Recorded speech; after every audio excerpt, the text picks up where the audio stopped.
Энэ ертөнцийн бүхий л хүмүүс дахин давтагдашгүйгээр бүтээгдсэн. Цаг хугацаа өнгөрч, улирал бүхэн эргэвч хүн бүр өөр өөр. Бусдаасаа амжилтаараа ялгарсан эрхмүүдтэй бид ярилцаж, тэдний бусдаас ялгарсан түүхийг хүүрнэх болно.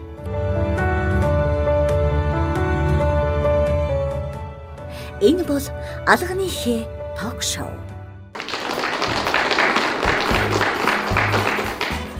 Та бүхэнд Синий телевиз дээр цугаад харуулсан энэ цаг мөчийн мэндийг хүргэе. 5 гаруй бүрийн үдэш сонхон дахин давтагдшгүй зочдыг уулзуулж яадаг Алганы хээ ток шоуны шинэ дугаарыг эхлэж байна. За тэгэхээр шинэн ойртож хүн болгон хүсэл мөрөөдлөө төлөвлөж байгаа бас өнгөрсөн оныхоо ажлуудыг дүгнэж байгаа энэ цаг мөчид үзэгч та бүхэнтэй бид хэнийг уулзуулахаар урьсныг одоо дэлгэцэнд хамтдаа үздэцгээе.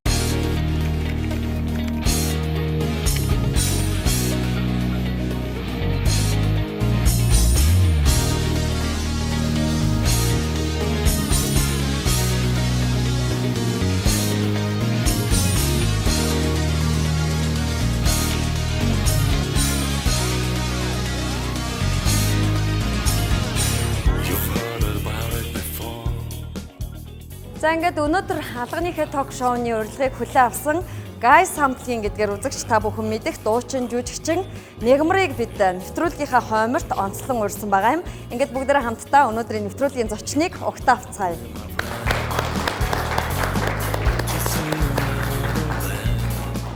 За сайн байна уу? Сайн байна уу? Нэвтрүүлгийн урилга хүлээн авсанд баярлалаа. За баярлалаа. За тэгээд шинэ онд өгч байгаа учраас бас өнөөдөр хоёлаа шампань буудуулаа яриагаа эхлүүл зүгээр болов уу гэж бодож байна. Дарс буудуулаад тэгэл халж байгаа л ярьж өгөх юм дээ тийм ээ. Таач бүр сүлцсэн юм байна уу? За шинэ оны альчлал шинэ оны мэд хүргэе. Автобусаар ингээд эхлэх юм биз дээ. За тий нэвтрүүлгийн урилга хүлээн авсан дахин баярлалаа. За баярлалаа.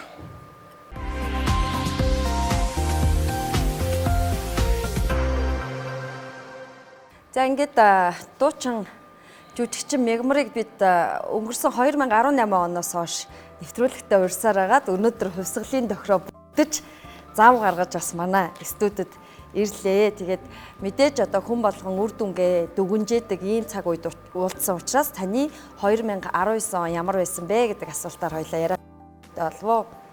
Олон сонирхолтой үйл явдлаар дүүрэн тийм он байлаа. Тэгээд хар бараан гэхээсээ илүү гэрэл гэгээтэй аз жаргалтай тийм өчүүдийн илүү хэлхээс болсон тийм он байлаа.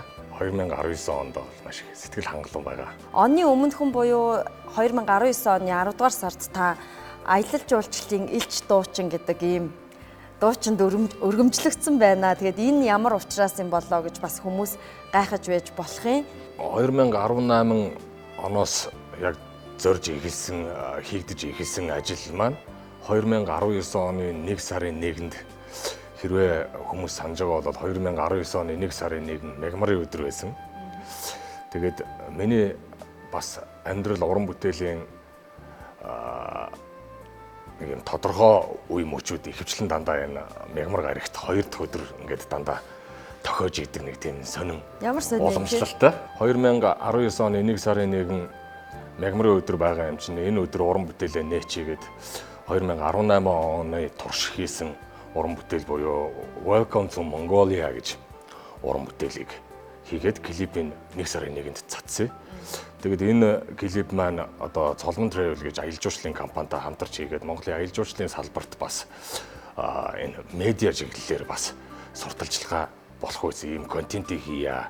Энэ контентоор одоо тэр 3 сард болох Берлинд болдог аялал жуулчлалын тэр ITB Берлин гэж экспод оролцсон. Тэнд оролцоод одоо нэг мультимедиа уралдаанд нь оролцож одоо шагналт байр эзлэе. Тэр дундаа бүр 1-р байрын эзлэе гэдэг тийм зорилгыг 18 онд тавьсан байсан. Тэгээд 19 онд 1 сарын 1-нд клипээ нээгээд тэгээд аль бисаар уран бүтээлээ нөгөө уралдаан руугаа явуулсан. Тэгээд 3 сарын 6-нд яг энэ уралдааны маань одоо эцсийн дүн гараад тэгээд тэр уралдаанд 1-р байр эзэлсэн клип маань.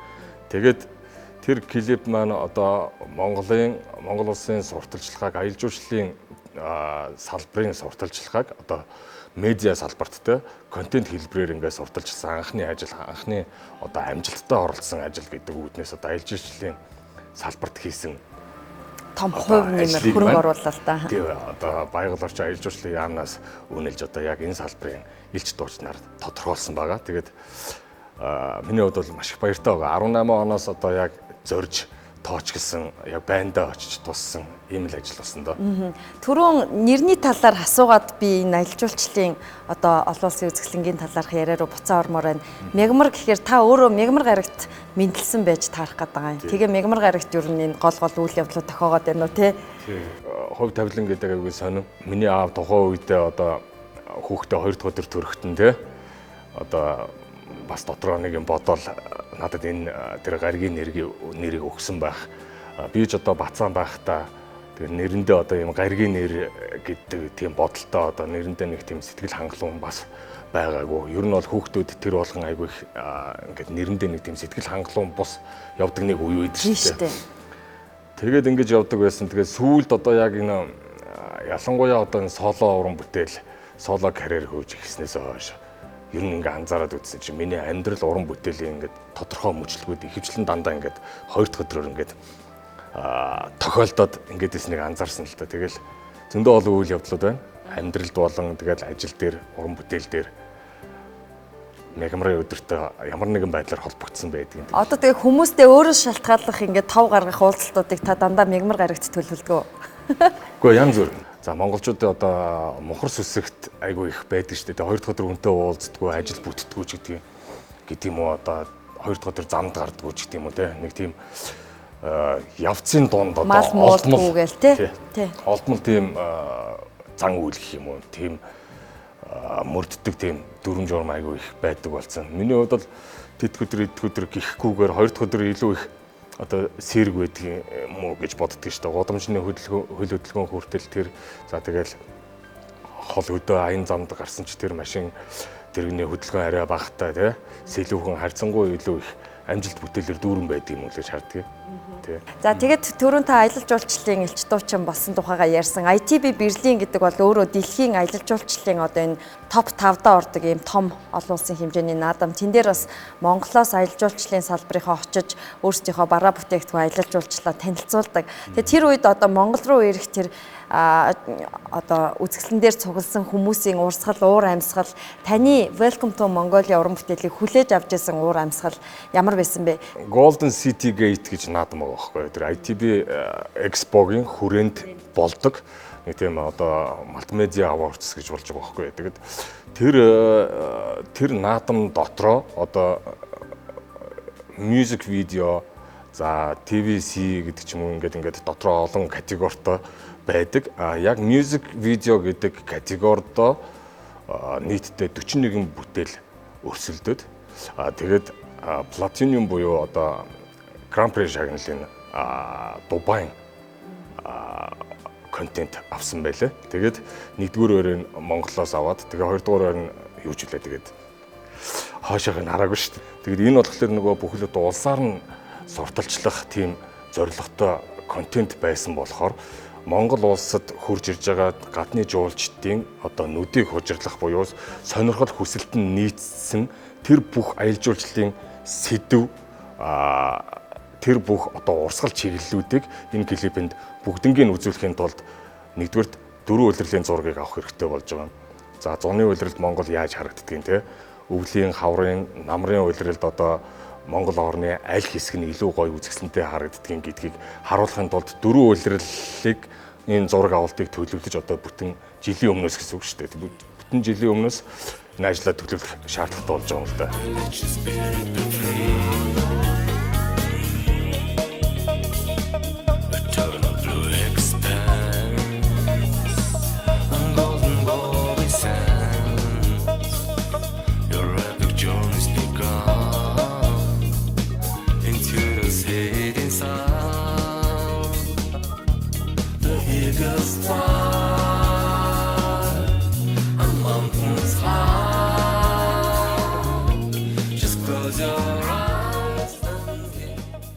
Хэрвээ санаж байгаа бол 18 онд нөгөө анх хөвсгөлийн мөсний баяр гээл тий мөнгөтэй мөсний баярт явбал мөнгөгүй музей үзэл нэг юм болсон шүү дээ.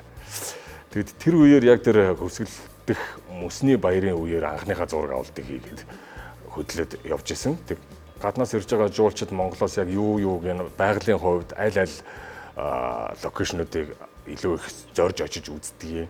За тэгээд ямар сонирхолтой байдгийг. За мэдээж бол одоо ингээд морь тэмээ унах гитгээс гадна орчин үеийн Монгол шүү дээ. Тэр орчин үеийн Монголд одоо юу гэдэг чинь тусгай сонирхлын аялал жуулчлал одоо кроссын мотоцикл ундаг, сноубордоор гуулгадаг, нохоо чаргаар аялдаг, өшөөдөрөө одоо бүргэдийн ав сонирхдаг, тий шаманизмыг илүү их сонирхдаг гэдэг ингээд орчин үеийн Монгол руу ирэх аялал жуулчлал дотор зөндөө олон ийм сонирхлын чиглэл юунууд ингээд нэмэгдсэн байхгүй. Тэр бүгдийг одоо энэ ялангуяа одоо Монгол руу зорин ирж байгаа тэр жуулч дотор бас нэг насны хязгаар нь бас илүү залуу байлгая, тий одоо бидний буюу биднээс доош үеийн тэр залуучууд илүү их Монгол руу зорж ирээсээ Монголд хурж ирээд тэр Монголын тэр өндөр уулнаас те сноубордоор гулгаасаа нохоо чаргаар аялаасаа гэх ингээл тэр болгоныг энд ингээд багтааж үзүүлэхийг зорьсон л доо. Магадгүй тэгээд нөгөөдхийн цагийн хугацаа тавьсан байсан болохоор тэрэндээ баригдаад одоо яг үзүүлэе гэсэн юмудаа бас нэг бүр илүү сайхан дэлгэрэнгүй сайхан үзүүлэх тийм боломж болцоо баг байсан. Тэгээ Монгол маань өөрөө бас хүнд сонирхуулах сэдв ихтэй газар юм аа.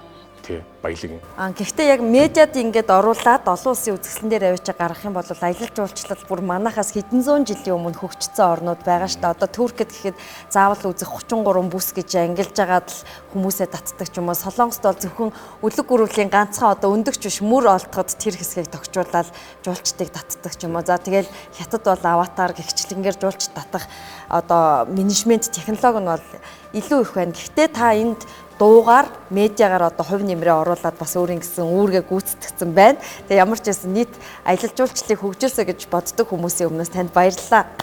За тэгээд тэр дууг одоо үзээд бас олон гадны жуулчдын урсгал Монгол руу ирээсээ мэдээж монголчууд одоо сая жуулчин авъя гэдэг уртын төлөвлөгөө гаргасан. Тэр төлөвлөгөөндөө бас хүрхгээл дор бүрнээ зүтгэж явж байгаа бол дэлхийн нийтээр аялал жуулчлал гэдэг өөрөө улс төрөөс илүү том мөнгө эргэлдчихэд эдийн засаг босгодог салбар юмаа гэдгийг монголчууд одоо л ойлгож эхлэх гээд байна. Тэгээ ямар ч байсан тэр одоо зах зээлийг соргогоор олж харсан танд баярлалаа. Та өөрөө хэр аялагч вэ? Хоббиний нэг хэсэг. Ялангуяа би бол одоо за зуны дэлгэр цагаар орон нутгаараа гэр бүлийн аялал хийгээд үцгэлэнтэй газруудаар явах их дуртай. Ялангуяа тэр очиж үзээгүй газруудаараа явж үзэх их дуртай. Тэгээд өвлийн цагаар болохоор гадагшаа тий одоо юу гэж гадаад орн руу аялах ч гэдэг юм уу. Тэгээд ерөнхийдөө бол аялах дуртай. Тэгээд манай гэр бүлийн одоо бас нэг зайлшгүй яг гэр бүлээрээ ингээд анхаарал хандуулдаг одоо нөгөө цагаан сар наадам гэдэг шиг тий нэг тийм том сэдв бол ялдчгүй аялал. Энгийнээр ярих юм бол тий хин дуртай хүмүүстэйгээ одоо гадны гэлтгүү хүмүүстэйгээ одоо найзуулах боломжтой хамгийн энгийнээр авч үзэх юм бол за тэгээд өшөө ингээд томруулаад авч үзэх юм бол улс их орноо гадаадаас сурталж илж байгаа одоо иргэнийхээ эрхүүргийг одоо гүйцэтгэж байгаа нэг хэлбэр. Тэгээд энэ жижигээс ахуулаад том руугаа хүртэл маш өргөн орон зай дотор одоо энэ сэдв маань ингээд тий дээшээ доошоо цаашаа наашаа гэдэг айгүй том орон зайтай учраас энэ дэр бол одоо хүн болгон юу гэдэг чинь одоо өөрийнхөө сонирхлоор дураараа тэгээд юу гэдэг чинь энэ салбарын хөгжилд хувь нэмрээ оруулах бүрэн боломжтой. Харамсалтай нь бол одоо зүгээр монголчууд маань өөрсдөө нөгөө бараан талаас нь илүү харах дуртай учраас тий аялал жуулчлалыг хөгжүүлэхэд одоо тэмч зүйл дутуу байна, эмч зүйл дутуу байна гэдгийг төрүүлж ингэж ярихаасаа гол нь биш зүгээр аль болохгүй байгаа тэр болохгүй байгаа юмыг яавал болгохоор байна гэдгийг нь олж хараад тэрнийхээ төлөө ингээд хүн болгон зүгээр дор бүрнээ хичээгээд ажиллах юм бол Монголд бол би түрүү хэлсэн шүү дээ аялал жуулчлалаар ингээд жуулчдыг татах өчнөө олон сэдв байна, өчнөө олон том орон зай байна. Тийм учраас одоо энийг нэг тийм одоо хар бараанаар хүлээж авах шаардлагагүй. Дуучин Мягмар одоо дуучны хуваар бол Сэв цомгийн ээлж уран бүтээл надтай бүжиглээч гээд бидний сайн мэдгээр шагдрын дулмаагүй ардын уран зохиолч дулмаагүй шүлгээр сайхан уран бүтээл шин одоо дуу гаргасан байна. Сэв цомог бол миний яг соло уран бүтээл гардаж хийж эхэлсэн цагаас ахуулаад ингээ хийгдсэн бүх дуунуудаас бүрдэж байгаа нийтдээ 12 дуу орох юм. Тэгээд одоо л яг 50 50% дуунууд нь бол хүмүүст ингээ өрөөд ингээ цацагдаад эхэлсэн явж байгаа. Үлдсэн 50% нь бол яг ажлын явц хийгдэж байгаа. Тэгээ сэв гэж нэрийг бол би зүгээр хайрал, хамгаал, хадгал гэдэг үгээр илүү их задлж хүмүүст хүргэхийг зорж байгаа. Тэгээд яг энэ цомгийн нэрээр нэрлсэн дууга бас яг 3 бадагтай. Тэгээд 3 бадаг нь одоо 1-р бадаг нь хайрлахын тухайд юугаа хайрлах ёстой монголчууд те. 2-р бадаг нь хадгалахын тухайд юугаа хадгалж үлдэхийн тэр тухайд. За тэгээ 3-р бадаг нь хамгаалахын тухайд те. Бид нар одоо юугаа хамгаалах ёстой. Энэ бүгдийг ингээд дундаа уран бүтээлдээ шингээе. За тэгээд гай сандлагын уран бүтээл дээрээ баримталж исэн нэг том бодлого нь юу вэ гэхээр бид нар залуучуудад дандаа өөдрөг гэгээлэг талаас нь юмыг хардаг бай. За хар бараан талаас нь ерөөсөө дуулдаггүй бай гэд бид нар их дотроо бодож уран бүтээлээ хийдэг байсан. Тэгээд тэр бодол хүсэл маань яг одоо миний энэ соло уран бүтээл дээр бас үргэлжлээд явж байгаа. Өөрөө чи хэлснээр тэр надтай бүжиглэж гэж дуу бол яруу найрагч ардын уран зохиолч гэж Дулмаагаан үгээр нэлээ олон жилийн өмнө одоо залуу насндаа уралдаанд оролцож исэн тэм шүлгээр нь надтай бүжиглэж гэж дууны үг болгож авч хийсэн байгаа. Тэгээд энэ цагийн залуучуудад одоо яруу найраг гэж юу гэдгийг те. За тэгээд дууны үг шүлэг гэдэг бол хүний амьдралд байнгын хэрэглэгддэг одоо энгийн үгнүүдээс дууны шүлэг гэдэг нь юугаараа онцлог юм, чимэг үг гэдэг нь юугаараа ялгаатай юм гэдгийг л илүү их тусгасан болохоор би тэр шүлгээр дуу хийх хүсэл төрсөн л дээ. Тэгээд энэ дууны үгнээс одоо юу гэдэг чинь монгол хэлний одоо тэр яруу тансаг тэр яруу найраг болж харагдуулаад байгаа тэр шинжийг энэ дууны шүлгээс олж харж болно гэж бодож байгаа юм л да. Тэгээд нөгөө нэг зорилго нь гэвэл одоо би их нэртэйгээ уулзаад анх танилцж эхэлснээс хойш 14 жил болж байна л да. Тэгээд 14 жил болохдоо их нэртэй зориулж ерөөсөө уран бүтээл хийж байгаагүй юм билээ. Тэгээд их нэртэй зориулж энэ уран бүтээлээ гаргасан. Тэгээд бас 2 дахь өдөр мэдлсэн. YouTube channel дээр бичсэн сэтгэлдлүүдийг бол би уншсан л да. Ер нь бол үзэгчдийн хүлээж авах хандлага нааштай байсан билээ. Миний хэлэх гээд байгаа тэр бүх санаа яг ингээд үзгээр дамжаад цаасан дээр ингээд буухлаарэ те ямар гоё чимэг өгнүүдээр ингээд гоё амилж ургасан бэ гэдгийг бол одоо тэр дуун дээрээс харах боломжтой. Тэгэхээр Дулмаагаа гэдэг нь өөр манай найзын эмээ өгөхгүй. Сарнагийн эмээ. Тий, Сарнагийн тодорхойлох уу? Тий, Сарнагийн эмээ нөгөө талаасаа Сарнагийн бас нэг үеэл ах нь миний найз өгөхгүй. Онон гэж. Тэгээд одоо дуучин Тэнүүн гэж залуу манай залуучууд таних л баг. Тэнүүний яг төрсэн ах нь Онон гэж залуу одоо тэр дэлхийн амтлагийн. Тэгээд манай Ононгийн эмээ тэгээд бит өөр Онон бит өөр болохоор уран бүтээлээр айгүй холбогдоод ингээл нөгөө ажил дээр ингээл сууж агаад ингээд нөгөө Ононгийн нөгөө юмаа хадгалдаг нандин хэсэг дотор эмээгийнх нь бүр эртний нөгөө бичижсэн гар бичмлүүд дотроос тэр шүлгийг олсон байхгүй. Тэгээд тэр шүлгээр дуу хийх сэтэл төрсөн. Тэгэл янзлал ингэж явсараад тэгээд дуу болсныхан дараа танилцуулсан. Юу өөрт нь ингэ сонсгосон. Тэгээд өөртөө зориулж байгаа уран бүтээл гэдгийг бол хүлээж аваад анх маш их баяртай хүлээж авсан. Илүү яах вэ?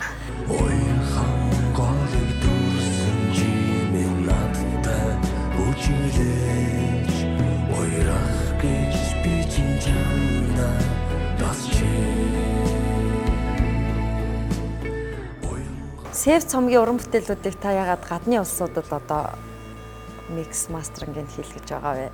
Тэрийг би одоо яг гарахлаар нь л одоо яг зорж байгаа зорилго бодлогоо юу яа зарлаа. Одоохондоо бол энэ бол миний энэ цомог дээр ажиллаж байгаа ажлын одоо бас нэг ноу хау гэх юм тийм. Нөгөө талаасаа бас бидний одоо урлагт анх хөл тавьсны 22 жил болж байна тийм. Тэгээ 22 жилийн туршид одоо олж авсан нөгөө ажлын туршлагатай бас холбоотой бас нэг тийм шалтгаан байгаа. Өөрийгөө өөрчлөхийг хүсвэл бусдаас содон байхыг шийдсэн бол хамгийн сүүлийн үеийн заг хурлаг сонголтыг хайж байвал Лорос бүтгийг зориорой. Бид таны хөлөөс толгой хүртэл бүрэн өөрчилнө. Лорос бүтик. Нэвтрүүлгийн хамтран ажиллагч Перс тавилгын дэлгүүр.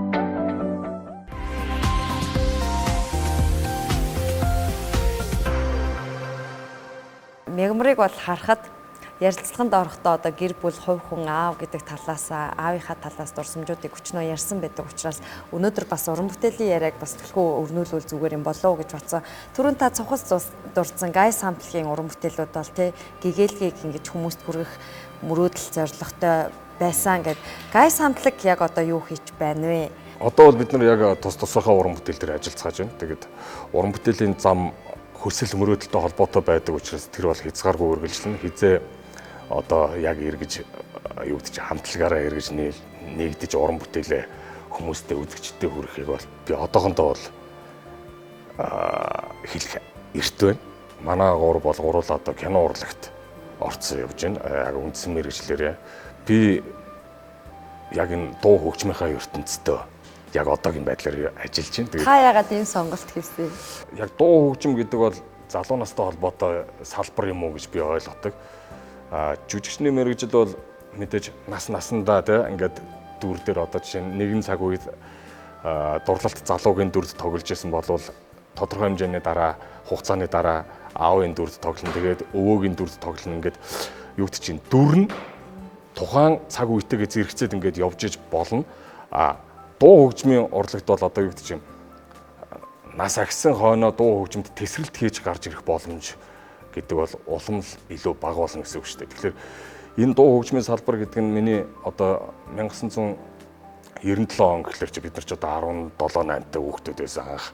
Тэгэл хамтлаг байгуулалт эхэлж ирсэн. Тэр үеэс анх ингээд зүрх сэтгэлдтэй тарих сэтгэл оюунд одоо ингээд шингэцэн тэр мэдрэмж илүү намайг одоо юу гэдэг чинь дуу хөгжим одоо тайзан дээрээс үзэгчд одоо дууг дагаж дуулах тий алга тажих тэр мэдрэмжийг одоо яг рил ингээ өгдгөөрөө илүү их кайфтай салбар юм уу даа л гэж хардгийн. Тэгээд тийм учраас би дуу хөгжимд бас их илүү хайртай. Гэхдээ кино урлаг бол тэртээ зүгүүдгээ үргэлжлэх учраас энэ бол хайж байгаа асуудал биш. Гайсын клипүүд яг баг нэг муухан киноноос илүү тийм гоё ухаарл хайрлсан хүмүүст нэгийг хэлсэн ийм клипүүд байдаг. Яг над шиг тийм бодолтой, надтай адилхан бодолтой үзэгчид олон байдаг болов уу гэж бодож байна. Та бүхнийг одоо хамтлагаараа навч гэдэг юм уу, цас гэдэг юм уу, энэ дуунуудаа дуулаасаа гэдэг тийм хүлээлт байдаг үзэгчдийн тийм хүлээлт ер нь хэр мэдрэгддэг вэ? Байнга л хүсэлтүүд ирнэ л дээ. Тэгээд Гайс хамтлагийн нөгөө пэйж хуудас байж энэ пэйж рүү одоо ингээ хүмүүс санал бодлоо ингээл бичээл байнгын ингээл холбогдож байгаа. За тэндээс ингээ хүмүүсийн яг юу хүсэж байгаа, юуг одоо бид бүгдээс ингээ хүлээдэг нь бол бараг өдөр тутам шахуу мэдрэгддэг. Яг бид нар нөгөө кино драмын анги төгссөн жүжигчин мэргэжилтэй гэдгээрээ босод хамтлагийн одоо уран бүтээлчдээс илүү ялгарх нэг онцлог гэж бид нар өөрсдөө олж харсан. Тэгээд яг тухайн үеэсээ ахуулаад тэгэл хийж байгаа клипнүүдэд дандаа юм дүртэй бай, зохиолтой бай.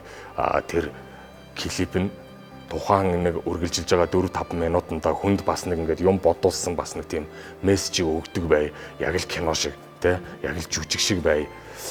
Яг л одоо ингээд богино хэмжээний юм контент шиг л бай гэдгийг л анх олж харсан хэрэгэлтэй. Тэгэл тэр үеэс ахуулаад одоо ингээд уран бүтээлтэй тэр бүх одоо өөрсдийнхөө одоо үзэл бодлыг ингээд шингээгээд ингээд хийгээд явсаар байгаад үзэгч хүмүүс үзэгч сонсогчд нь бас тэрийг ингээ хүлээгээ сурцсан.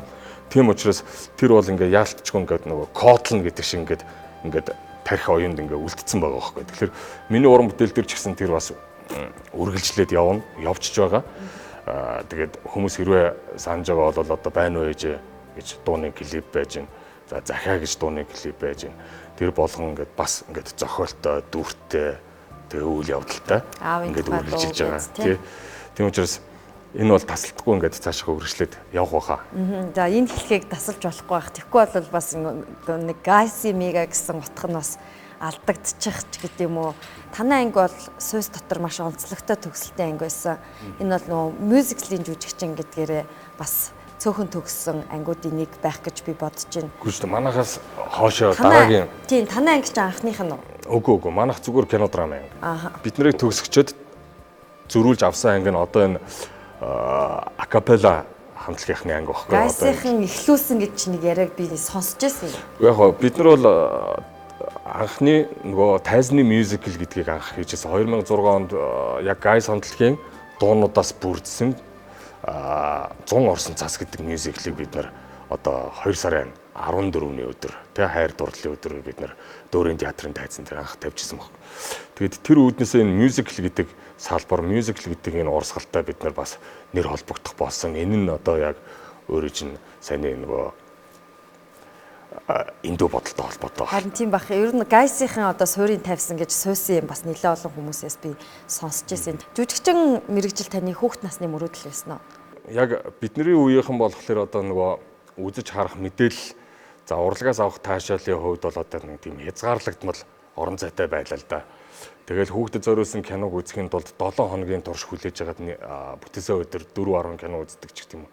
Тэгээд тэндээс нөгөөд ингээд хүсэл мөрөөдөл ингээд хүлээлтийг ингээд сайн үүсгэж хагаад тэгээд яг тэр бүтээсэн өдрөө болохоор тэр киног ингээд үзэхлээрээ бүр ингээд яг 100% бүр 99 ч биш яг 100% төвлөрч сууж агаад үздэг байхгүй. Тэгэхээр тэр киног одоо нэг ингээд нүдэ цавчих хооронд нэг дүрийн те нэг нөгөө тал руугаа ингээд харж байгаа харц ч гэдэг юм уу тэр киноны хамгийн гол одоо лог хэсэг нь ингээд байж болох байсан юм ингээд алдагдчих гад байгаа юм шигээр ингээд тэгж киног үздэг гэсэн байхгүй. Тэгээд тийм болохоор тэр киноноос авж байгаа тэр дуу дүрснээс авж байгаа тэр мэдрэмжтэй тэр текстээс авж байгаа тэр мэдрэмж тэр бүхэн одоо нөгөө тухайн үед хүүхдийн фантазиг илүү их хөгжүүлдэг байсан гэх юм уу да. Тэгээд тэр үүднээсээ л одоо энэ кино урлагт илүү их дурлах болсон. Тэгэл 96 онд 10 төгсөөл тэгэл соёл урлагийн их сургуульд очиж шалгалт өгөөл.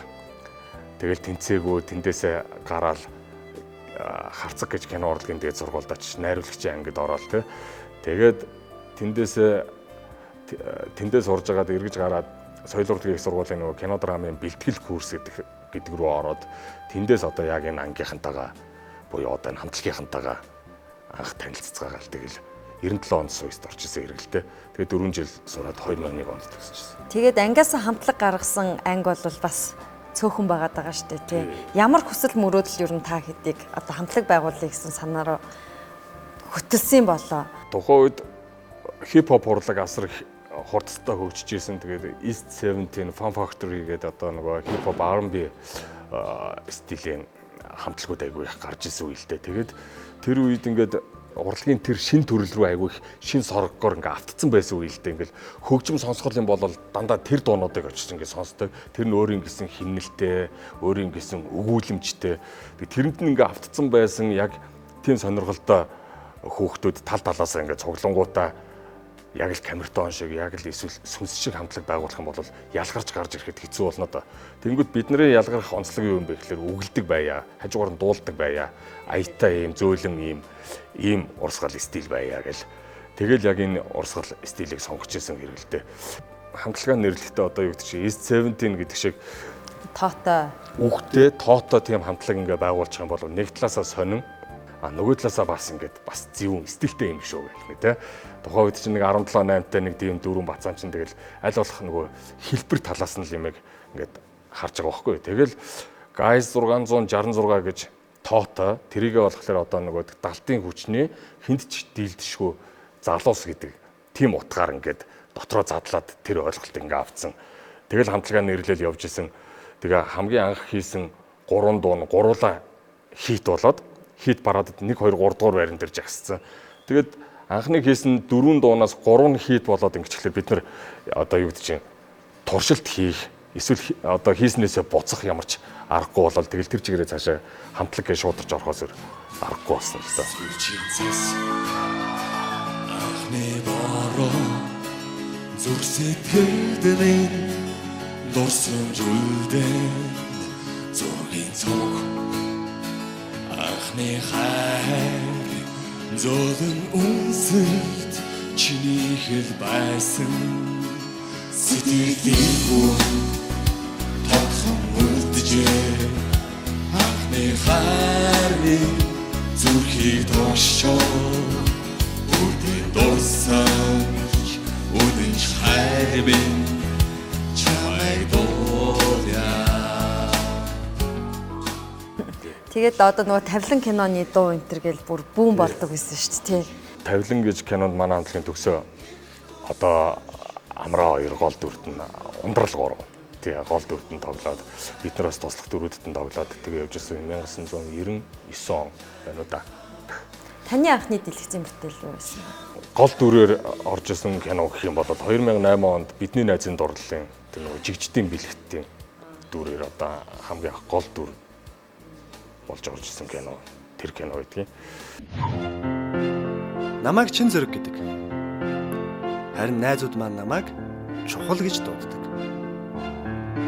Энэ бол М.Мягмар. М.Мягмар. Чи намайг юу гэж боддог вэ? Чамайг чухлал гэж боддог. Хамтлаг гэж яваад киноны карьер нэлээд тийм хоошлцсон уу? Төгснөө. Тийм магадгүй. Яг одоо жүжигчин гэдэг тоглосон кино айгүй цөөхөн штэ. Миний хувьд бол нэг тоотой идэх гарын 5 уруунд багтахуйс нэг тоотой идэх кино байдгийг. Гэхдээ ер нь бол тоглоод өгөөч гэсэн саналууд бол ирдэг үст. Саналууд бол мэдээж ирнэ л дээ. Тэгээд яг нөгөө саналыг хүлээж аваад тоглолцсон гол дүрийн одоо юу гэдэг чинь ингээд аваад ингээд тоглосон кинонд цөөхөн боловч тэр маань одоо юу гэдэг чинь хамаагүй тодорхой хэмжээгээр хүмүүст ингээд таниулсан те Мягмар гэж ямар хүн байдгийм бэ гэдгээс нэг таниулж өгсөн, мэдрүүлж өгсөн тийм ажлууд байдгийм уу даа гэж би харддаг. Манай нэвтрүүлгийн уран бүтээлчид бас тантай дэлгэцээр дамжуулж уулзуулахаар нэг хүнээс бас яриа авч бэлдсэн байгаа. Тэгээд хоёлаа энэ яриаг үзээд яриагаа үргэлжлүүлээ. За ингээ манай найруулагч өнөөдрийн зочинд зориулж бэлдсэн видеог үзүүлнэ үү? 1997 онд одоо энэ нэрт кино найруулагч ардын жүжигчин жигд сурангаа над руу уцтаад ганхөө ирж багшлаач энэ ангид одоо хамтарч ажиллая гэд. Тэгээ харин энэ Мягмарын ангийнхантай энэ Гайсын ангийн хүүхдүүдтэй холбогдох одоо акшн бол тэндээс л одоо эхэлсэн. Манай Мягмарын хувьд бол ерөөсөө хичээл тасалдгүй хүүхд байсан. Тэгээ нэг тийм чимээгүй ерөнхийдөө дугаа тийм дөлгөөхөн одоо нэг дөлгөө мөрөн гэдэг шиг дөлгөөх нэг тийм дугаа ингээд ерөнхийдөө нэг ингис хэсгээд ярьдаг нэг тийм л хөвгтэйсэн санагдаад байгаа оюутан байхдаа Guys 666 гэж хамтлаг байгуулад л одоо дуулж эхэлсэн шүү дээ. Тэр үедээ манай хөвгтөч чинь одоо үеийнхэнтэй од болоод л одоо ерөөсө гачин гоё ангид яриад дуугаад болно. Бид нар би хүртэл хөвгтөдөд дагаад нөгөө дууг нь аялна. Манай ангийнхан чи ёстой гоё анги байсан дөө. Гэтэ би Мягмарыг бол тийм их дотоод хүч ихтэй хөвгт гэж боддог байх. Гадуураа ингэх биш. Юм бүгднгийн дотроо ингэж тооцоолж нарийн боддог. Тэгээ юмаа жинтан хийдэг. Тийм л одоо оюутан байсан гэж бол хэлэндээ. Тийм л онцлогтой хөвгтэйсэн. Тий.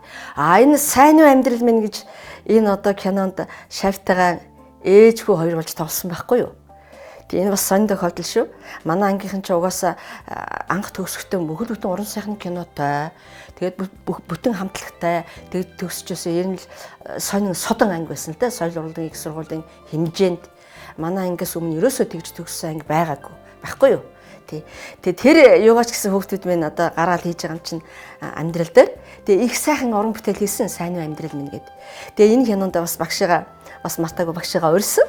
Нэг сайхан ээжийн дүрдээ намайг урьсан. Тэгээ бүр Мягмартайгаа ээж хөө хоёр болж бит хоёр чинь тоглосон юм байгаа. Тэгээ энэ кино бол их сайхан кино. Хүмүүс энийг манай Мягмар битэрийн нэг жижигхэн хэсэг бай тэр нэг гаднаас лавга орж ирэл тэгэл би нэг хүзүүгээ гэмтээсэн тэр хэсэгтэр нэг гараа угаагаад нэг яадаг хэсэг байдаг шүү дээ. Тэр гараа угааж байгаа тэр хэсгийг бүр нэлээд олон дүүбэл авсан юм ба. Одоо болохгүй мө гэж Мягмар тэгжсэн. Маш олон удаа гохгүй нэг тосуураар ингээд гараа угаагаад тэгээд тийх олон дүүбэл явж ясан санагддаг. Тэгээд Мягмар бол нөгөө тотгошоогоо болохоор нөгөө ээжийн тухай тэр эмнэлэг дээр байгаа хэсгүүд дээр бол над бас их гоё ойр байсан. Тэг чи нөгөө ээжээ яасан алдсан байсан билүү дээ хөрх Мягмар маань. Тэгээд тэр өөртөө ч бас ойр байсан байх л та тэр хэсэг одоо би тэр явах тийм их дотн их гоё харьцаа өгөхөд их гоё санагдчихсан. Ану хатанд тэр баатарлаг түүхэн баатрын дүр тоолно гэдэг бол бас хэн хүн болгонд заяагаад байдаг тийм гоё ховь заяа байхгүй юу. Тэр сайхан одоо түүх түүний дүрт манай миний шавь тоолсон би үнэхээр барахж байгаа юм тий. Монголын одоо энэ цөөхөн одоо нэрт гайхамшигтай баатар одоо энэ одоо бодит хүний дүрд одоо миний шавь тооллоо шүү дээ гэдгээр би маш их бахархажсэн. Тэгээд ингээд цэнгэр дэлгэцээ хараа сууж байгаа Монголынхаа одоо олон үзэгчдтэй шинэ оны баярыг мэндийг өөдөд нь өргөн дэвшүүлье. Тэгээд Мягмартаа одоо уран бүтээлийн өндөр амжилтыг хүсье. 2020 он одоо миний шавь одоо Мягмарт маань олон сайхан уран бүтээлийн одоо эхлэлийг авчирч олон сайхан олон түмнийхэн сэтгэл зүрхэн гэсэн уран бүтээл одоо өлгөдөж авах болтугай олон сайхан дүр бүтээх болтугай олон сайхан шин дууд болж залуучуудыг одоо бас манлайлж сэтгэл зүрхийн байлдан дагуул болтугай гэж хүсье өрөө. Амжилт хүсье. Амьдралд сайн сайхан хүсье өрөөдөө. За баярлалаа. Манай багийнхан нэг юм яриа бэлдсэн байлаа. Та бол мэдээж ардын жүжигчин жигжид сургуульн шав. За тэгээ ганхуу агш бол бас мэрэгчлэлээр хамт удирдахжсэн. Тэгээ нөгөө ээж хүү хоёр болж кинонд тоглосон гэдэг дурсамжаа илүү байх болов уу гэ ганхуу багшийг бид бас онцолж энэхүү яриаг авсан юм аа. Маш их баярлалаа. Чин сэтгэлийн яриа нь үнэхээр сюрприз болж чадлаа. Миний багшийн. Тэгэд бид нар бол одоо юу гэдэг чинь нэг л их одоо бор зүрхээрээ явсаар байгаад нэг сайхан нэр алдарт хүрээд уран бүтээлчд болцсон юм шигээр ингээл дандаа телевизээр цэнгэр дэлгэцээр ингээл ярьдаг уран бүтээлчд. Манай ангийнхны хувьд бол багш нарыгаа эзэж бид нар хаяхгүй шүү, багш нарыгаа эзэж мартахгүй шүү. Энэ өнөөдрийн өдий зэрэгтэй явж байгаа бүх амжилт маань энэ багш нарын ач гавьяа юм шүү гэдгийг үргэлж хэдүүлээ дандаа ярьж явна шүү гэж анги дотроо бас их ярьдаг байсан. За багш нар маань ч энийг бас анх дөнгөж одоо 1-р курст орж ирэхэд л бас сануулж ирсэн л та. Тэгээд одоо юу гэдэг чинь ажил уран бүтээл амьдралын салчгүй нэг хэсэг зайлшгүй ингээд нөгөө багш нараар дамждаг. За багшаа манай ар гэр ингэсэн тэгсэн ингээл байнгын нөгөө ингээд ар гэрийнхаа байдлыг ингээд хуваалцаад ингээд явж идэг болохоор нөгөө уг хүн маань ямар хүн бэ, ар гэр нь ямар байдаг вэ гэдгийг бүтэрнгийн ингээд сайн мэддэг, мэдээлэл сайтай багш нар болох ингээд нөгөө оюутнуудаа ингээд мэддэг байгаа байхгүй. Багштай маш их баярлалаа. Тэгээд багштай бас эрүүлийн урт удаан жаргалыг ерөөё шавийнхан зүгээс. Энэ жил бол бас тэтгэвртэй суусан гэсэн. Нэмэлт мэдээллийг хүргэхэд. За тэгээд гайсийн ангийнхны одоо суйсын дурсамж гэх юм бол маш олон л байдаг юм байлээ л дээ. Би ч одоо бас суйсынхантай их нийлдэг гэсэн болохоор гайсийнхан тэгдэг, гайсийнхан ингэдэг гэдэг яриа суйс дээр айгүй их өрнөдөг байхгүй. Тэгээд нэг хөөрхөн санагддаг юм нь юу вэ гэхээр нөгөө суйсын эргэн тойронд модон 1 2 3 гэдэг цайны газар байдаг штэ. Тэгээд тэр модон гэдэг нэрийг танаа хамтлагийнхныг өгсөн гэж ярьд. Анх хайлуун чөлөө, хулан чөлөө тийм нэртэй кафе байсан. 1 2 3 морог салбарч байгаагүй. Ганцхан салбартай. Тэгээд манай хамтлагч биш л дээ. Манай ангийнхан бүгдээрээ тэгэл ороод хоол идэл. Тэгэл хаана хоол идсэн гэхэл нөгөө сандал ширээ бүх юм модон баггүй. Тэгээд нөгөө нэрийг мэдэхгүй. Яагаад нөгөө нэг модон тэнд хоол идсэн гэл ингэж. Тэгээд ярьсаргаа сүултээ модон гэд. Тэгээд сүултээ нөгөө цайны газар нь шууд нэрээ солиод модон гэд. Модон гэдэг нэрээ өгөөд тэгээ модон 1 2 3 бүр салбар малбартай болоод тэгээ явж ирсэн. Тэгээ одоо хүртэл байд юм лээ. Тий. Танай ангийнхныг их сахилахгүй ангийнхан байсан гэж сонсч ирсэн. Байсан гэдэг шиг. Тий. Яга тухайн үед бол соёл урлагийн сургууль дээр оюутнуудын хувьд нь нэг тийм одоо өгөөжтэй байсан юм юу гэхээр оюутнууд хичээлээ бэлдээд тэнд хонж өнждөг. Тэгээ хонж болдог байсан тийм цаг үе л дээ. Тэгээ бидний төгсөлтийн үед бол бид нар одоо гэр орондоо харахгүй тэгэл сургууль дээр л хонж ижил тэгэл алттай юм шиг тэндээ байж идэг. Яг гоо дур сонирхолтой. Тэгээд нэх учиргүй онд сураад гийгүүлээд гавьяад байгаа юм байхгүй. Тэгсэрнээсээ сургууль дээр л байж ах хүсэл сонирхолтой байсан. Тэгээд тэр үед чинь тэгэл аз жаргалтай болон хар бараан зөндөө олон дурсамжууд ингээд болол өнгөрчихсэн. Тэгээд оюутан цагийн юм болох тэгэл оюутан цаг дээр одоо юу гэдэг чинь алдаж оноогүй хүн гэж баг байхгүй бах уу. Жүжигчний амьдрал гэдэг рүү бас яриа маань үргэлжилж орох хэрэгтэй байх. Түрүүн таны багш хэлсэн галдан бошготын дүрийг шууд мегагаар хүлээж авдаг болсон гэд магадгүй олон үзэгчид яг ийм бодолтой байдаг байх. Тэр зохиол дээр байдаг, түүхэн дээр байдаг бодит хүнийг та Монголын арт түмэнтэй одоо уулзуулсан дамжуулагч нь болсон шүү дээ. Галдангаас хойш дахиж түүхэн дүр бүтээх одоо ийм хүсэл, ирмэлцлэл эсвэл мөрөөдлийн дүр гэж байгаа юу? Сайхан дурсамжтай маш том одоо дурсамжийг хадгалж үлдсэн тийм ажил болсон. Тэгээд галдан бошгот хааны дүр гэдэг бол тэгээд мэдээж поро бүгсэн. За тэгээд поробонд тэнцээд ингээ явж байхдаа би бас өөр дүрд сонгогдсон энэ төр байсан байхгүй. Тэгээд нөгөө туслах дүрд сонгогдож ингэж явж байгаад тэгээд бас сүүл рүүгээ гол дүрд санал тавиад бид нар чи яг бэлтгэл ажлын л үйлдэлтэй. Тэгээд яг зураг авалтанд 4 сард эхэлсэн гэх боловч өмнөх оных нь 10 сараас эхэлж яг бэлтгэл ажил нь эхэлсэн байдаг. Тэгээд 6 сарын турш нөгөө бэлтгэл ажил буюу хувцас хонор те зэвсэг хэрэглэл бүх юм ингээ бэлдэж ягаад тэгээд 4 сард зураг авалт эхэлсэн. Тэгээд яг энэ саналыг хааны дүрд тоглох саналыг хүлээж авчиад би бол өөрийнхөө бэлтгэлгүй байгаадаа маш их эргэлзэжсэн л та. Тэгээд би бол одоо нөгөө өмнө нь яагаад тэгэхээр нөгөө туслах дүр дээр би өөрийгөө бэлтдсэн югт чинь зохиолоо судлаад ингээд маш их бэлтгэл ажлууд хийсэн. Ерөөсөө л тэр Данжилагийн дүрээр би өөрийгөө ингээд төсөөлөд харцсан байсан. Яг тийм үе дээр гол дүр болоод би хааны дүр дээр очингууд миний дүр дээр өөр жүжигч орж ирээд ингээд тэгээ ажиллах болчихж байгаа байхгүй. Тэгэхээр би өөрийнхөө бэлтгэлгүй байгаадаа маш их эргэлзээд тэгээд одоо нэр төрийн хэрэг байлаа. Тэгтээ би одоо юу яах?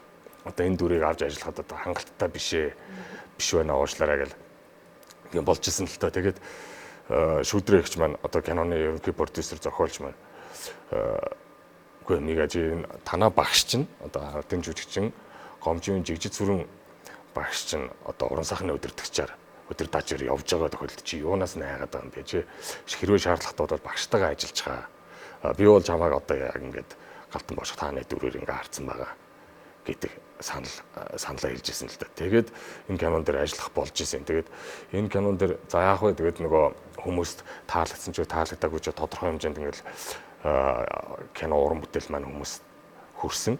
Тэгээд хүлээж авсан хүмүүсийн зүгээс одоо яалтчгүй л одоо нөгөө галтан бошх тааны дүрийг одоо маш сайхан болсон ингээл хүмүүс сэтгэлдээ илэрхийлж байгаа юм л да. Гэтэ би бол энийг бол ганц хувь хүний амжилт гэж хардггүй. Энэ бол тэр кинон дээр ажилласан зураач нарын ажил те. За тэр нүүр хувиргач нарын, за тэр операторын, гэрэл дүлгийн багийнхны тэр кинон дээр ажиллаж байгаа бүх хүмүүсийн одоо хамтын оролцооноос тэр кинон дээр гарч байгаа дүр болго ингээ амилж гарч байгаа байхгүй юу. Тэдгээр нь л тэр бүх одоо багийн ажилчдын одоо үр шим энэ кинонд надаар дамжиж ингэж хүмүүст хүрчтэй л гэж би илүү их ойлгож харах дуртай л та. Тэгээд энэ дүрээр одоо намайг хүлээж авсан тэр бүх хүмүүст чин сэтгэлээс баярлж явдаг юм аа. Баярлалаа. Жүжигчин хүн болгоны мөрөөдлийн түүхэн дүр гэж байдаг шүү дээ. Тэ таны тэр дүр ямар дүр вэ? Би бол одоо яг тийм дүр энэ дүр гэж одоо яг онцолж нэх мөрөөдөж явсангүй. Гэхдээ урлагийн сургууль жүжигчний мэргэжил эзэмшээд төгсөж байгаа эрэгтэй жүжигчин болгон одоо юу гэдэг чинь Ромеод тоглох ч гэдэг юм уу те. Эсвэл нэг хааны дүр ч гэдэг юм уу нэг тийм дүүхэн дүрд тоглож үзэх нэг тийм хүсэл мөрөөдөлтэй төгсдөг байх гэж би боддгийн. Тэгээд яг л тухайн үеийн тэр ориглон, дэврүүн яг тэр хүсэл мөрөөдлүүдийн маань нэг нь бол яг миний саяны энэ дүрээр одоо ингээд миний нэг мөрөөдөл ингээд биелсэн бохоггүй. Тэгээд цаашид бол одоо жүжигчин хүний одоо уран бүтээлийн орон зай гэдэг бол хязгааргүй үргэлжлэх учраас надад ямар ч дүр таарч магадгүй байхгүй. Тийм учраас би бол одоо тэр дундаас онцолж за тийм дүрдэл тоглож бол одоо үхт гомдлалгах гэдэг юм уу те. Тэгж одоо нэх бодож явсангүй. Тэгээ ямар ч дүрд орж тоглож магадгүй байгаа. Тэгвэл таны тавьдаг шалгуур юу вэ? Тухайн уран бүтээлийн үед бүтээлч байх хэрэгтэй. Ерөөсөл. Одоо манай багш нарын ганц шавнартай захиж хөсөж одоо яг захиасаа хэлжсэн гол юмнууд нь юу вэ гэхээр та нар өөрсдөө мянга нэр алдартай ямар ч хүн болсон бай, ямар ч жүжигчин, ямар ч дуучин болсон бай, хүнээрээ байх шиг сайхан юм байдгүй маань. Хүн гэдэг юм а битгий гээгээрээ. Жүжигчин гэдэг чинь тэр чигээр хүн судлалын мэргэжил та нар хүн болоод төгсөж гинэ гэсэн үг шүү. Тийм учраас хүнээс битээ гажаараа гэж байгаа байхгүй. Тэгээ энэ захиасыг яг хүн байхын тухайд хэлж байгаа юм л та. Эзэмшсэн мэргэжлийн чиг үүргийн хувьд болохоор аливаа хийж байгаа уран бүтээл дээр бүтээлчээр л ханддаг байгаа. Энийг ямар нэгэн одоо арилжааны хэрэгсэл битгий болгоороо. Арилжааны хэрэгсэл гэх юм бол одоо гадаг удамжаар зөндөө байна тийм үү? Янз бүрийн өөр мэргэжлүүд байна. Урлаг гэдэг бол энэ одоо амьдралын багаж хэрэгсэл бол биш ээ. Энэ бол хүний ариун нандин одоо хүсэл мөрөөдөлтэй холбоотой юм а гэдгийг хэлчихсэн байхгүй. Тэгээд тэр сэтгхүү одоо хүртэл надад ингэж байдаг болохоор би одоо юу гэдэг чинь аливаа уран бүтээлд жижигхэн рекламны зураг авалдж бай, жижигхэн одоо юу ч бай. Бүх юмд л нэг бүтээлчээр л хандчихсан гэдэг нэг тийм бодол байдаг байхгүй. Тэгээд тэрийг бол ерөөсөө амьдрахын тулд одоо юу гэдэг чинь миний сарын зээлийн хөө төлөгдөх гээд байна те. Тэрийг төлөхийн тулд би өнөөдөр энэ кинонд тоглолцъя гэдэг өнцгөөс би ерөөсөө харж байгаагүй. Тэгж харахыг би угаасаа хүсдэггүй. Тийм учраас миний уран бүтээлдээ тавьж байгаа хамгийн номер 1 шалгуур бол мэдээж бүтээлч байх гэдэг л юм байдаг. Та ингэж ханддаг учраас яг одоо ингэж дуугаач гэдэг юм уу гаргаж байгаа уран бүтээлдээ алгуурхан ханддаг юм уу те? яг энэ нэвтрүүлгийг эхлэхэд өөрөө хэлсэн шүү дээ. 18 оноос хойш холбогдсоор байгаад 19 онд ингээ уулзж байна гэдэг. Тэгэд аливаа юм болгоно нөгөө өөрийн цаг хугацаатай байх хэвээр болоогүй байгаа ямыг ингээ хүчнэдэж одоо хүчээр ингээд шийдэх тусмаа тэр дотор ингээд эргээд харамсал буюу ингээд алдаа ингээд байгаад идэх байхгүй юу. Тэг тийм алдааг юугд чи одоо ингээд өмнө нь ингээд зөндөө хийжсэн болохоро одоо аль болох баг байлгах юмсан, аль болох байхгүй байлгах юмсан гэдгийг л хүсдэг болчихлээ. Тэгэд тэрний хувьд тэрийг байхгүй байлгахын тулд тэр алдааг бага байлгахын тулд жижигхэн байлгахын тулд яах ёстой вэ гэхээр би хүлээх хэрэгтэй болчихж байгаа юм. Хүлээх нь ерөөсөө хамгийн чухал шийдэл. Заавалжгүй тэр шийдэх гээд байгаа тэр хүсэж байгаа юмаа хийхин тулд хамаагүй чи хүлээх ёстой бол хүлээ гэдэг юм байгаа байхгүй. Тэгээд жигээ багш маань бас нэг захидаг байсан юм. Бити яар гэдэгсэн байхгүй. Та амьдрал дээр ч тэр киноны камерын ардч тэр бити яарч. Яарснаас болж заавалжгүй нэг юм болдог байхгүй. Бити яар. Амьсгаа авах шаардлагатай бол амьсгаагаа ав.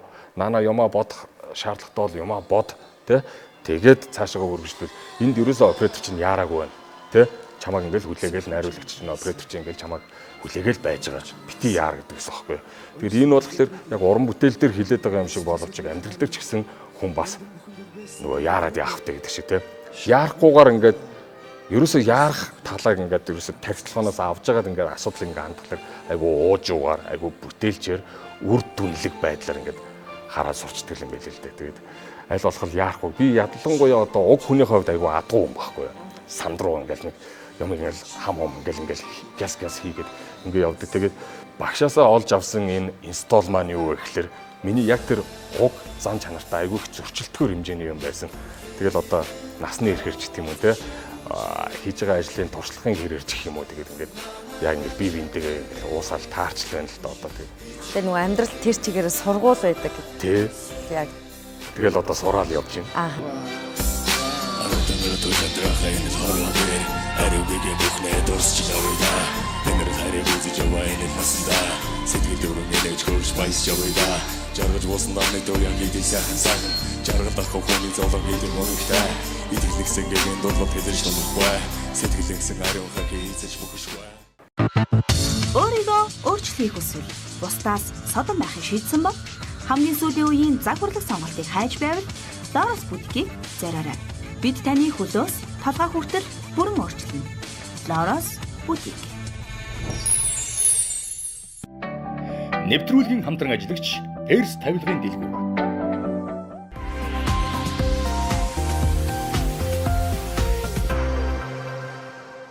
Мэдээж одоо ганцхан асуултанд ч юм уу ганцхан нэвтрүүлэг дээр хүний дурсамжийг тэр чигт нуудлах боломж байхгүй л дээ. Түрүүн яг сайн амьдрал минь кинонд тоглож явах үеэр ээж нь өнгөрч таарсан байсан гэд ганхуу агш хэлсэн штэ. Тэгэд өнөөдөр одоо яг аав ээжийнхаа яг ямар үргэлжлэл болж явах үгээ та? Манай аав ээж хоёр бол ойлаа аль эрт өнгөрцгөөсөн л дээ. Тэгээд тэр сайн амьдрал минь кинон дээр тоглоход нэг хэцүү байсан юм юу гэхээр би ээжигээ өнгөрснөөс хойш хин нэг ээжээ гэж дуудаж чадаагүй те одоо дуудаж чадахгүй ингээд дуудаагүй удцсан амар урт хугацаа байсан.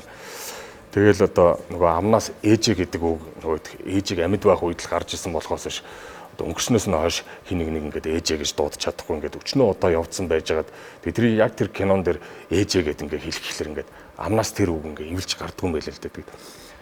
Тэр мэтчлээ ингээд айгүй хэцүү байсан байхгүй. Тэгээд одоо л яг зүгээр ингээд цаг хугацаа ингээд бүхнийг эмчилнэ гэдэг шиг те бүх зүйл ингээд идгээд ингээд зүрх сэтгэлийн шарах сорив одоо гэдэг чинь бүх юм идэгсэн ч гэсэн хүний зүрх сэтгэлд ингээд онгорхоо хоосон орон зай бол тэр чигээрээ л одоо аав ээж хоёрын л орон зай байгаа байхгүй. Шийдлийг олж чадахгүй өчнөө асуудал дотроос хэрвээ миний ээж байсан бол энд ямар зөвлөгөө өгөх байсан бол аав байсан бол энийг яаж харах байсан бол гэдэг төлөөллөөр би ингээл авч үзхийг л боддог л доо. Яг л би тэр хоёрын л бүтээл, тэр хоёрын л үргэлжлэл болохоор. Тэгэл гэж бодож тэр хоёрыгоо үргэлжийн сэтгэл дотроо би дэрэгдээ байгаа юм шигээр дэрэгдээ байгаагаар яг энэ асуудалд яаж хандах байсан бол гэдгээр ингээ хардаг болохоор би одоо нэг тийм үгүйрч хоосроод ингээд ганхарч гансраад ингээд яваад байдгүй л дээ. Нөгөө төгөр би хийж байгаа уран бүтээлийнхээ хувьд за мэдгүй би одоо барилгын салбарын мэргэжил эзэмшсэн болвол те за эсвэл өөр ямар нэгэн мэргэжил эзэмшсэн урлагаас өөр мэрэгчлээ байсан бол би аав ээжийнхаа одоо хойдын буйнд те нэг юм сувраг бүтээлгээл явах байсан байх л та. А гэхдээ урлагийн хүний сувраг юу байх хэвээр юм бэ гэхэлэр миний хийж чадах урлаг л байгаа байхгүй. Тэгэхээр миний аав ээж хоёртоо зориулж хийх одоо босгох байсан сувраг бол тэр байна байж гэж дуу тэр захиа гэж тэр хоёр уран бүтээлтэй. Тэгээд дуугаар сувраг босгож байгаа миний энэ юм аа. Одоо миний сэтгэлдээ одоо тэр үүсээд байгаа тэр хоосон орон зайг одоо нэг жоохон ч гэсэн дүүрэх юм уу, жоохон ч гэсэн дундлах тэр зүйл бол энэ миний хийж чадах урлаг уран бүтээл юм байна л гэж бодсон доо.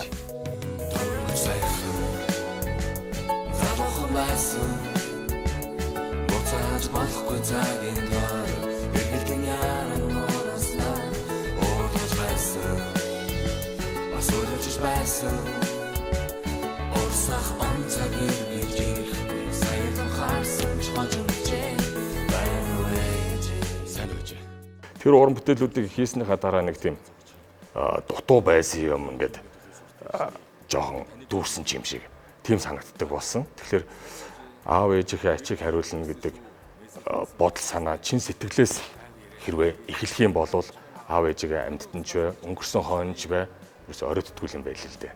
Би тэрийг л олж мэдсэн. Баярлалаа. Одоо ингээд КАМАЗ машин харахаар айгу дотн санагддгоо танд.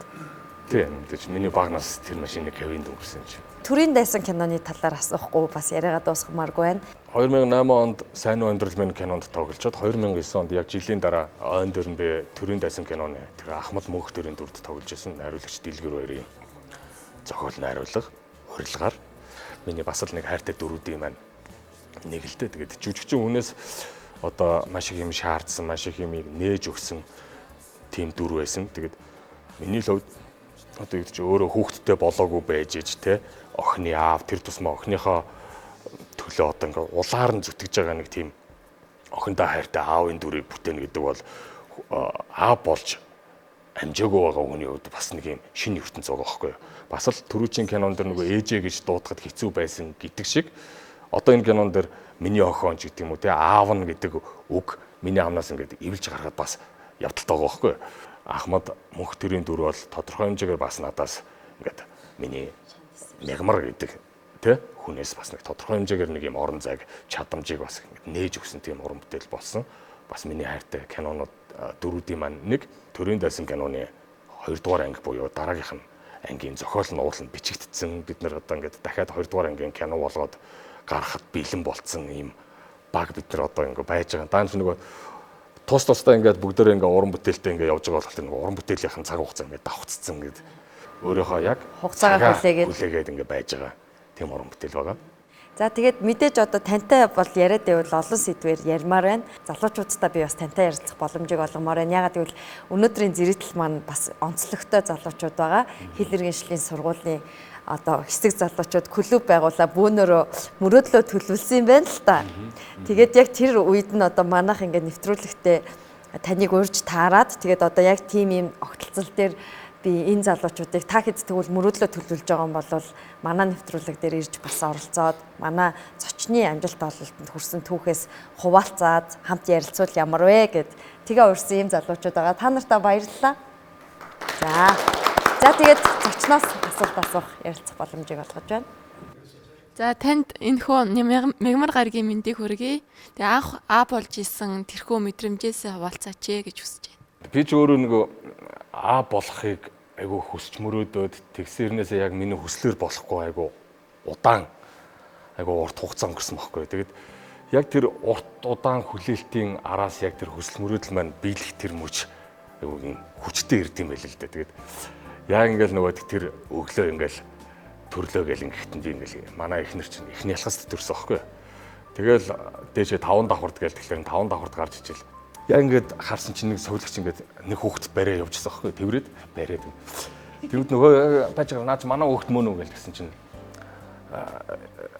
барьж хурж ирэл нөгөө ингээд гартан зөөссөн нөгөө юугаар нь хаягаар ингээд харж байгаа байхгүй. Тэгсэн чинь ингээд яг ээжийнх нь нэрээ бичсэн мөө манай хүүхэд мөн. Тэгэл хүүхдтэйгээ царай ингээд хараал гэсэн чинь за одоо тэгээд доошо өрөөнд орохлоор нь хараараа гэдэг нөгөө сувлагч аваа явчихж байгаа байхгүй. Тэгэл ингээд аваад явсан чинь яг тухайн үед ингээд нэг юм алган чинээхэн ингээд царайг ингээд харсан чинь надад ингээд аюу нэг тийм сонин дүр зураг харагдсан байхгүй юу.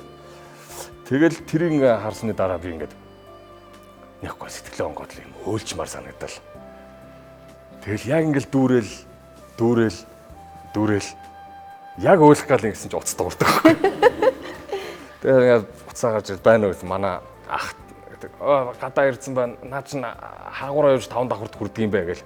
Нөгөө яг ингээ сайхан нөгөө сэтгэл хөөрөл ингээ дүүрцэн өөлөх гал байжсэн хүн чинь шууд хаяг зааж өгөл ингээл тэр шатаар гараад ингээ 3 давхар ингээ ийшээ яваа коридороо 4 давхар руу гараад мараад гэл зааж өгөл.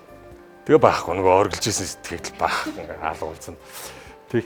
Тэгээд яг хүүхдээ ингээд авсны дараа гар дээр авсны дараа ингээ хараад ингэж яхад миний яг одоо тэр нөгөө захиа гэж дууны хэрвээ санаж байгаа бол голд нь хэлдэг нөгөө аавын хүү байсан би хүүгийн аав боллоо гэж хэлдэг гэсэн шүү. Яг тэр үг орж ирж байгаа байхгүй надад. Тэр мөчийг хүртлээ би аавда миний хөө гэж дуудулж те аавын хүүл байсан байхгүй. Тэгсэн чи яг тэр мөчөөс ахуулаад ингээл би өөрөө хүүгийн аав болол те. Тэгэл миний хөө өдр гэж мэгэл ингээл нэг тийм ив хаваагүй нэг тийм шинхэн аав те ингээл эмнэлгийн коридор дотор өрөөнд дотор ингээл хүүхдээ ингээл аваад байжсэн. Тэгэд тэр мэдрэмж бол үнэхээр гайхалтай. Тэр мэдээж аав болж байгаа бүх хүмүүст өөрсдийнх нь одоо яг тухайн ситуац нь хамгийн үнэтэй, хамгийн мартагдчихгүй дурсамж нь байдаг бах. Гэхдээ миний онцлогоо миний хувьд. Тэг.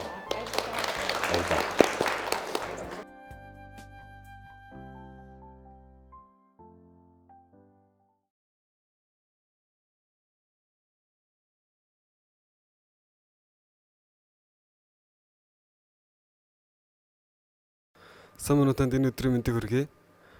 Тэгээд танай хамтлагийн дуунуудыг сонсохоор найз нөхөрлөлийн тэвүүн цэнийг мэдэрч чаддаг. Таны хувьд нөхөрлөл гэж юу вэ?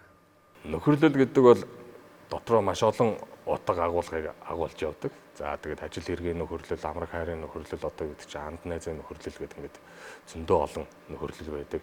Эрхэмлэгч чанартайгаа хамт байж нөхөрлөл яг илүү чанартай оршдог юм болов уу гэж би ойлгодог юм. Тэгээд юуг нь эрхэмлэх вэ гэхэлэр ямар найзаагаа илүү их одоо юу гэдэг чинь те одоо яг миний нөхөр гэж бодож дотроо сэтгэлдээ тээж явах хэрэгтэй юм. Ямар найзаагаа одоо юу гэдэг чинь өөрийнхөө одоо хамгийн хол замыг туулж ирсэн буюу хол замыг туулах ёстой найз гэж үзээд байгаа юм бэ. Тийм сонголтыг л одоо илүү их нөхөрлөл гэж хэлэх юм болов уу гэж боддог юм. Гэхдээ манай аав нэг захиж хэлжсэн юм аа. Айлын хүүхдэд ямар ч хийж болно тэгээд хүний сайныг олж нөхөрлөө гэдэг байсан. Тэгээд муу хүн гэж байхгүй. Тэгээд одоо хүн болгон ийм сайн чанар гэж байдаг. Тэгээд тэр хүний тэр сайныг олж нөхөрлөө гэж зөвтөг байсан хөөхгүй. Тэгээд одоогийн байдлаар надад бол нэг тийм дайсан гэхэр юм байдгүй шүү дээ. Бүгднийг л тэгэл найз нөхдөл гэж бодоод явж идэг. Тэгэл хүн болгоны тэр нөгөө сайн талыг олж хардаг байх. Энэ л өөрөө бас хүмүүсийн хэр зэрэг нөхөр байх вэ гэдгийг хэлтэх юм болов гэж боддог доо. За сайн байна уу? Танд энэ өдрийн мэндийг хүргэе.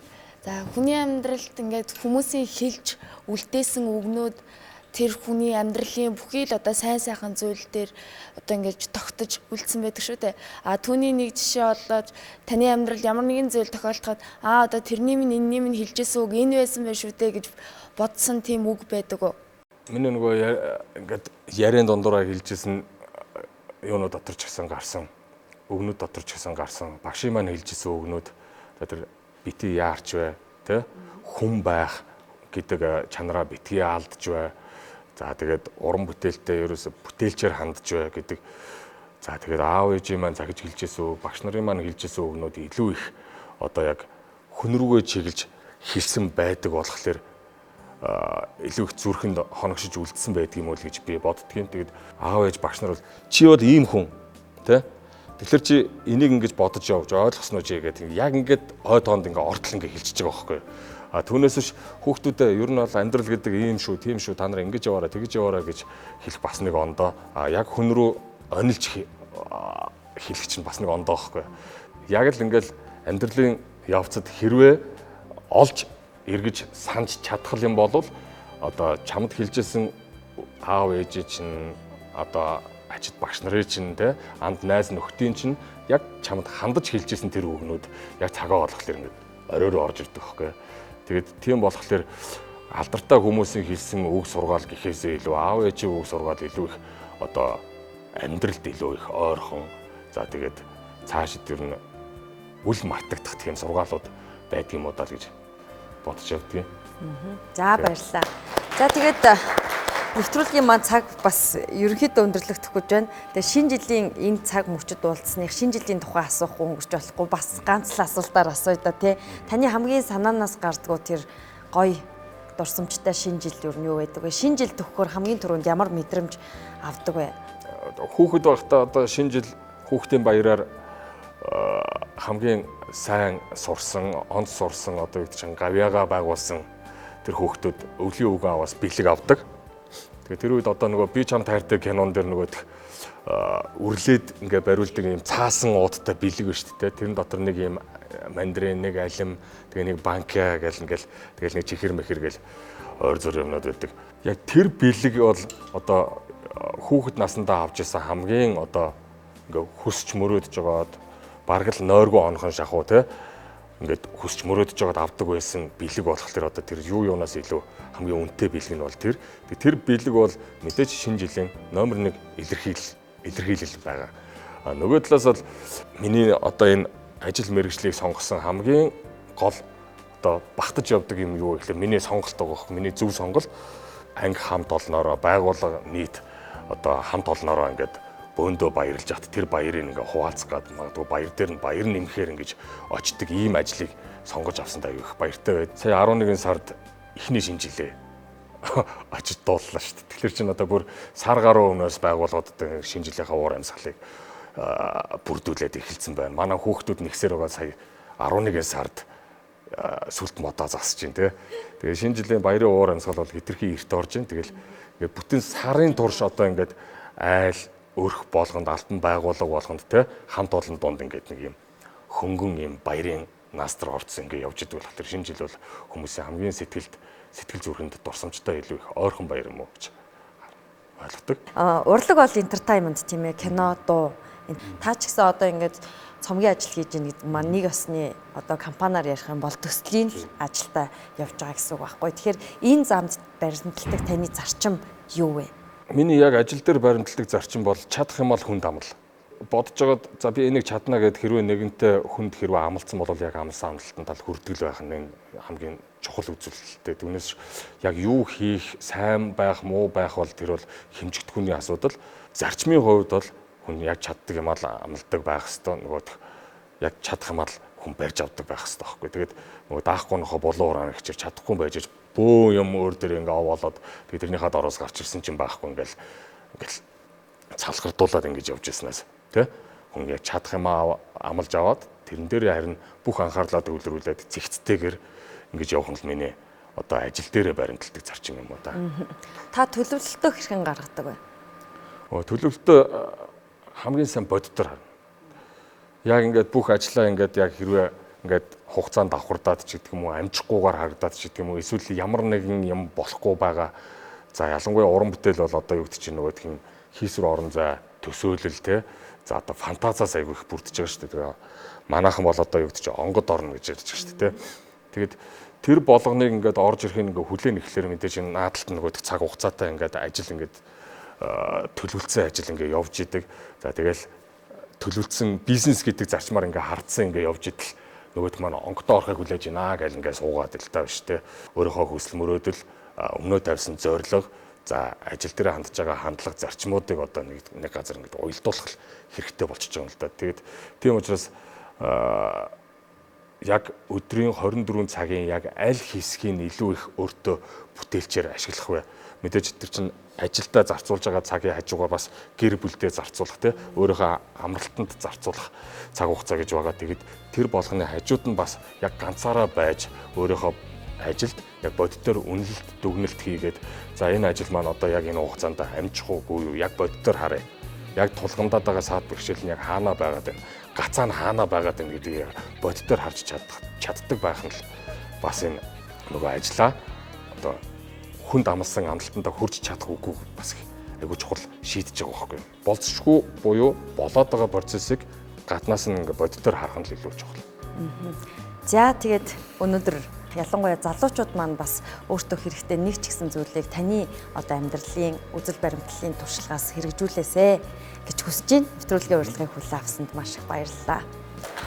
За маш баярлалаа.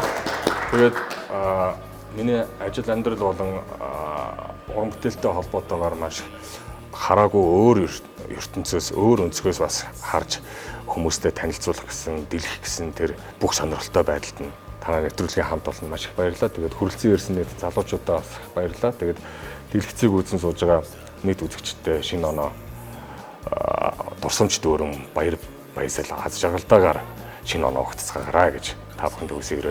За баярлалаа.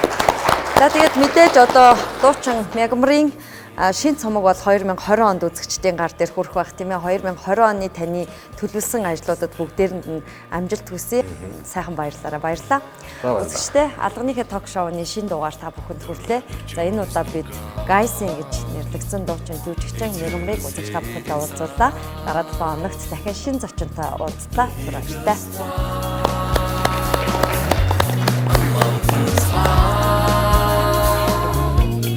Close your eyes and think, welcome to Mongolia.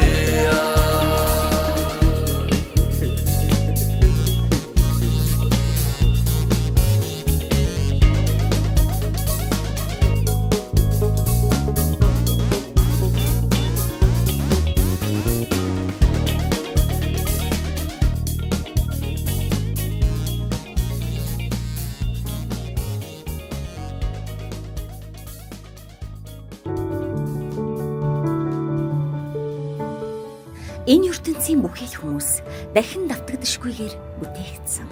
Цаг хугацаа өнгөрч, улирал бүхэн эргэвч, хүн бүр өөр өөр. Бусдаас амжилтаараа ялгарсан эрхмүүдтэй бид ярилцаж, тэдний бусдаас ялгарсан түүхийг хүүрнэх болно.